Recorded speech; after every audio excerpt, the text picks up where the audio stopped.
அனைவருக்கும் அன்பு மிகுந்த வணக்கம். செல்வராமாயணம் என்னும் இலக்கண பாக்களாலான புதிய ராமாயண காவியத்தை புனைய வைத்த என் இறைவன் ராமனை நன்றியுடன் வணங்கி மகிழ்கிறேன். செல்வராமாயணம் பருவம் 3, அயோத்தி பருவம், காலம் 5, ராமன் காலம்.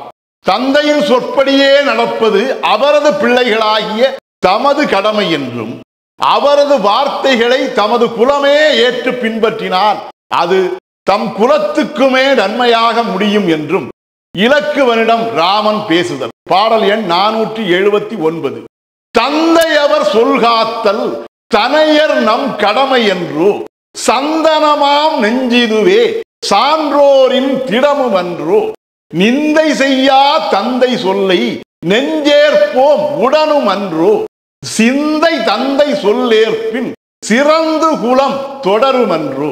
இதுவே அந்த 479வது பாடல். இந்த பாடலுக்கான விளக்கத்தை காண்போம்.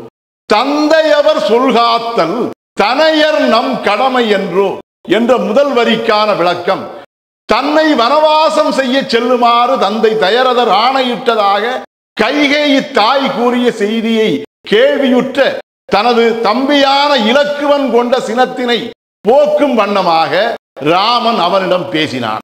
அவ்வாறு அவன் பேசுகையில், மிகுந்த அன்புடைய தம்பியே, தண்டக வனத்துக்கு யான் செல்லுமாறு நமது தந்தையாகிய தயரதர் கூறிய நேர்மையும் சத்தியமும் மிக்க வார்த்தைகளை பின்பற்றி அவரது சத்தியம் என்னும் உண்மை மிகுந்த வார்த்தைகளை காப்பாற்றுதல் அவருடைய பிள்ளைகளாகிய நமது கடமை என்பதை நீ உணர்ந்து கொள்ள வேண்டும்.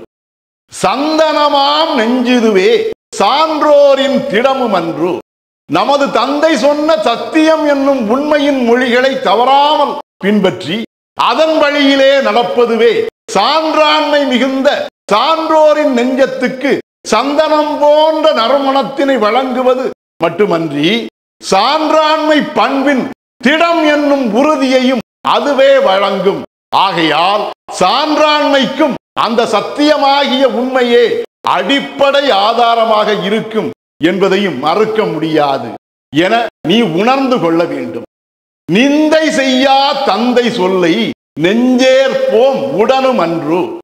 எனவே கதிரவ குலத்திலே பிறந்து சான்றாண்மை என்னும் பெரும்பண்பு கொண்டோராய் வாழும் நாம் உண்மையை இழிவு செய்யக்கூடாது என்பதால், நாம் ஒருபோதும் இழிவே செய்யக்கூடாததாகிய நமது தந்தையின் சத்திய வாக்கினை நமது நெஞ்சிலே உடனேயே ஏற்றுக்கொள்ள முன்வர வேண்டும். சிந்தை தந்தை சொல்லேற்பின் சிறந்து குலம் தொடருமன்று.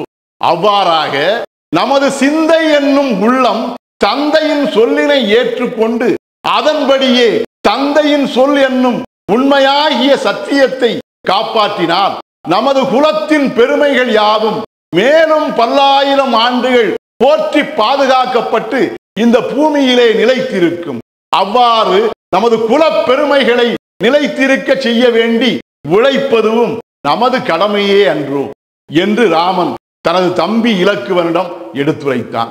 இதுவே அந்த 479வது பாடலுக்கான விளக்கம்.